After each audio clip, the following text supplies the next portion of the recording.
Okay, we're over at go-to-math.com. Click on the algebra. Let's go down to equations. We're looking at 7.2. 7.2.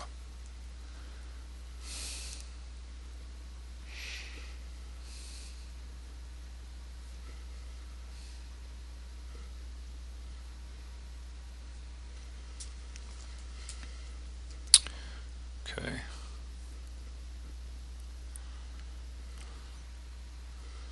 So we have 12 plus 1 over x squared is equal to 7 over x.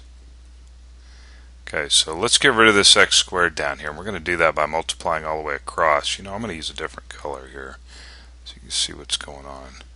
So we're going to multiply x squared. And the reason we're multiplying x squared all the way across is to get rid of this x down here, and it'll get rid of this one here also. Okay. So I'm going to write that 12 out front here. So we have 12x squared plus, and of course those are going to cancel out. You're just left with a 1. And then of course there's 1 down here, 2 up here, so this will cancel out and you'll be left with just 1 in the top. 7x. But we want to get this in a standard form now. So we have 12x squared. Taking this 7x over to the other side of the equal sign, we'll be changing the sign. Minus 7x, then plus 1 is equal to 0. Okay? Alright, so once again, we got a negative right here though, this time. Doing the same thing. Taking a look at 12, first off, that's a 1, so we know that, we'll leave some room here, this is going to be a 1.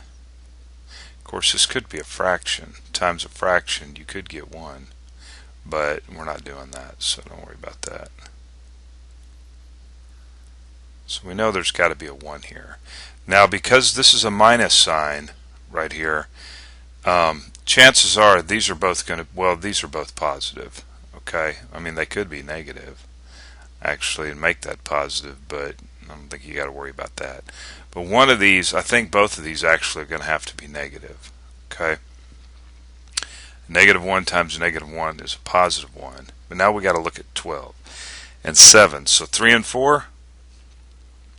Let's put 3 here and 4 here because we know that 3 and 4 gives us 7. Right. So 3 times -1 is -3, and then -1 times 4, that'd be a total of -7. And then of course you've got -1 times -1 gives us a positive 1. So that looks like that's going to be it. So now what we want to do is set both these factors equal to 0 and solve for x. So we're going to end up with x is equal to 1 over 3, and then we'll do this one here. Set that equal to 0. X is equal to 1 over 4. So this far in the game here, you should know how to solve for x for these two linear terms. Okay. So we have 1/3 and 1/4. 1/3 and 1/4. Okay.